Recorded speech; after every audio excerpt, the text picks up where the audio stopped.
O Mahabharata. De Krishna de Vaipayana Vyasa. Livro 2. Jarasandha Vada Partha. Capítulo 23. Luta começa. Jarasandha se cansa no 14º dia.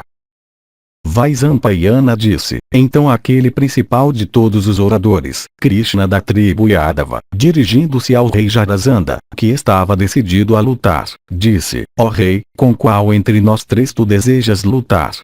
Qual entre nós se preparará para a batalha contigo? Assim abordado, os soberanos de Magadha, o rei Jarasandha de grande esplendor, expressou seu desejo de lutar com Bhima. O sacerdote então, trazendo com ele o pigmento amarelo obtido da vaca e guirlandas de flores e outros artigos auspiciosos, como também vários medicamentos excelentes para restaurar os sentidos perdidos e aliviar a dor, se aproximou de Jarasandha, anelante pela batalha. O rei Jarasandha, em cujo nome cerimônias propiciatórias com bênçãos estavam sendo realizadas por um Brahmane renomado, lembrando-se do dever de um kshatriya, se vestiu para a batalha.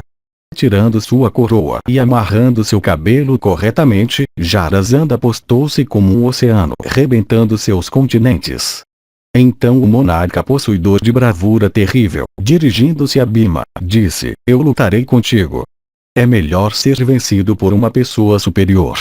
E assim dizendo, Jarasandha, aquele repressor de todos os inimigos, avançou com grande energia em Bhimazena, como Asura Vala antigamente avançou no chefe dos celestiais. E o poderoso Bhimazena, em cujo nome os deuses foram invocados por Krishna, aquele seu primo, tendo conversado com ele, avançou em direção a Jarasandha, impelido pelo desejo de lutar.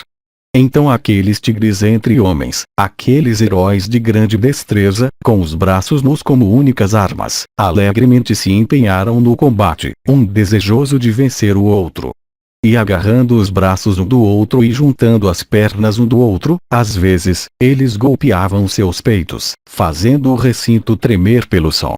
E frequentemente agarrando o pescoço um do outro com as mãos e arrastando e empurrando um ao outro com violência, e comprimindo cada membro do seu corpo contra cada membro do outro, eles continuaram, ó exaltado, a bater em seus peitos, às vezes esticando os braços e às vezes encolhendo-os, e então os erguendo e abaixando, eles começaram a agarrar um ao outro.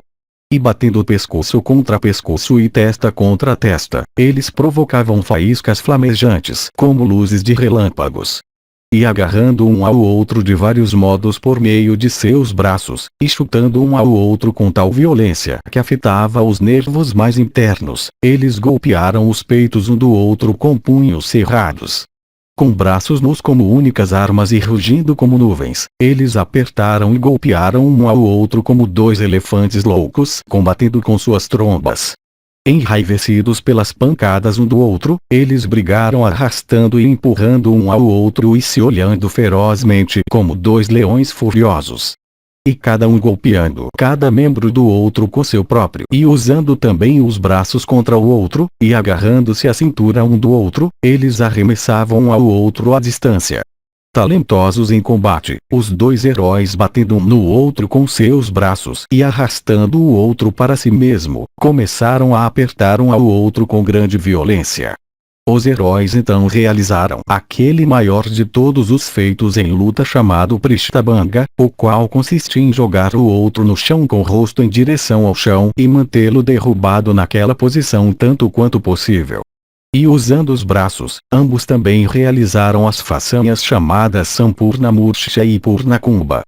Às vezes eles torciam os braços um do outro e outros membros como se esses fossem fibras vegetais que eram para ser torcidas em cordas.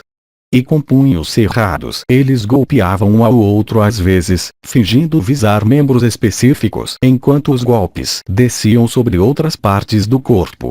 E foi assim que aqueles heróis lutaram um com o outro. Os cidadãos aos milhares, compostos de brahmanes, kshatriyas, vaisyas e sudras, e até de mulheres e idosos, ó tigre entre homens, saíram e reuniram-se lá para ver a luta. E a multidão se tornou tão grande que ela era uma massa sólida de humanidade, sem nenhum espaço entre os corpos.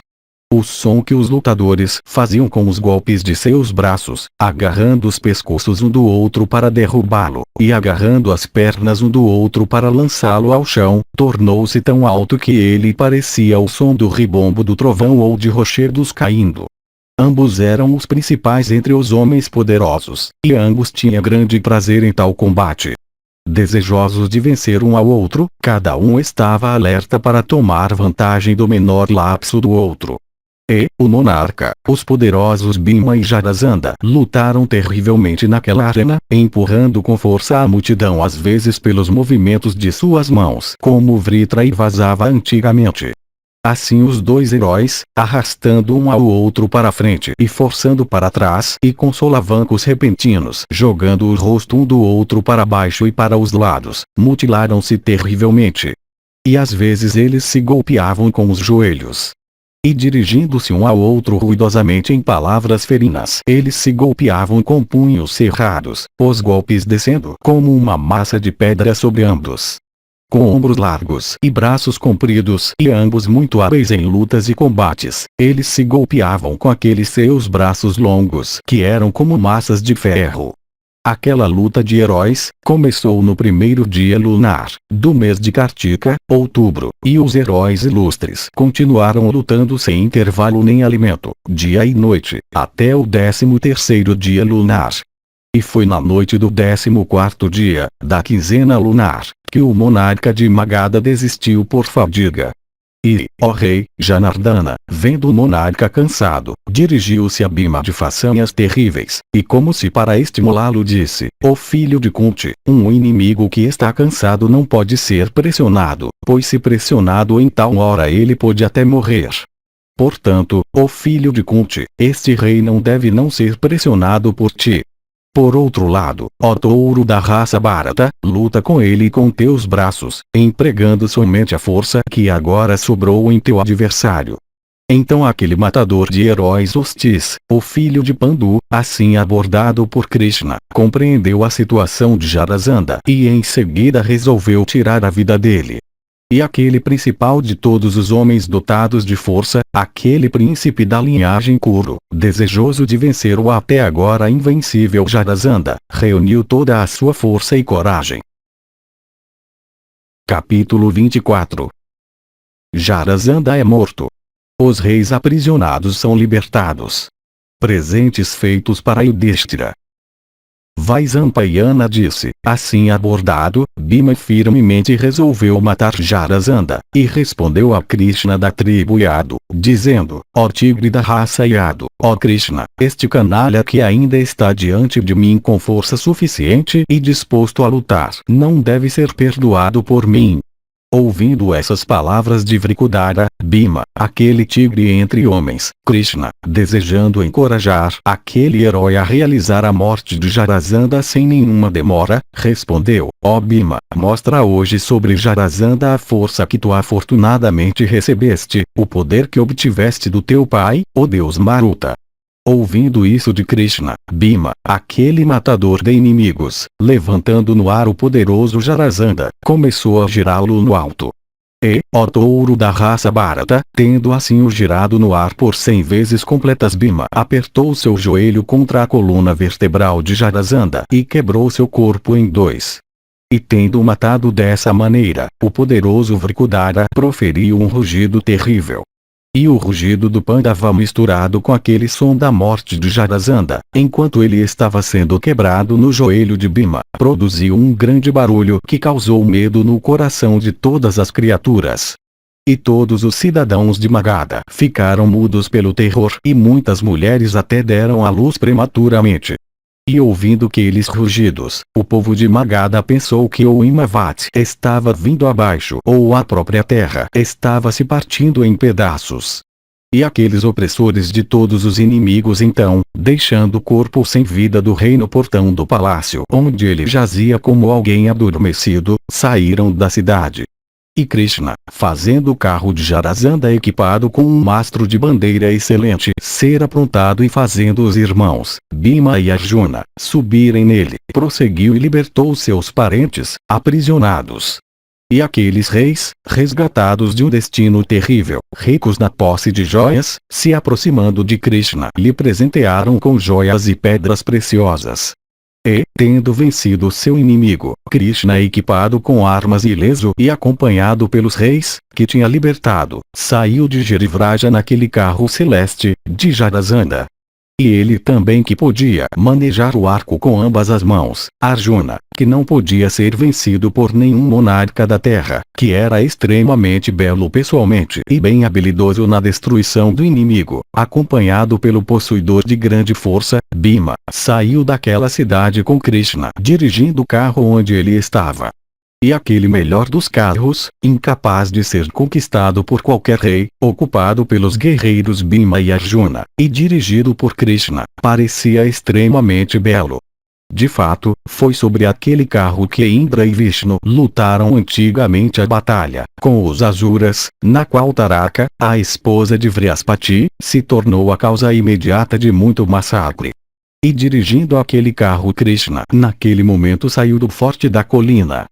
Possuidor do esplendor do ouro aquecido, e decorado com fileiras de sinos tilintantes e equipado com rodas cujo ruído era como o ribombo das nuvens, e sempre vitorioso em batalha, e que sempre massacrava o inimigo contra quem era dirigido, aquele era o próprio carro sobre o qual Indra matou 99 Asuras antigamente.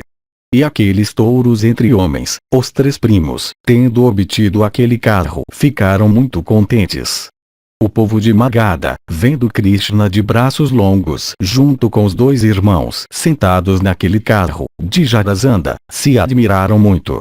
Ó Bharata, aquele carro, ao qual estavam unidos cavalos celestes que possuíam a velocidade do vento, assim dirigido por Krishna, parecia muito vistoso. E sobre aquele melhor dos carros havia um mastro de bandeira que não era visivelmente anexado a ele, e que era o produto da habilidade celeste.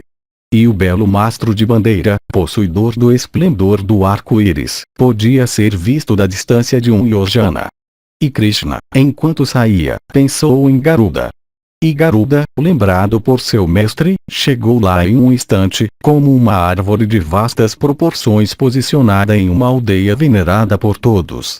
Garuda, de corpo imensamente pesado e vivendo de cobras, pousou sobre aquele carro excelente junto com as inúmeras criaturas de bocas abertas e rugindo terrivelmente naquele mastro de bandeira.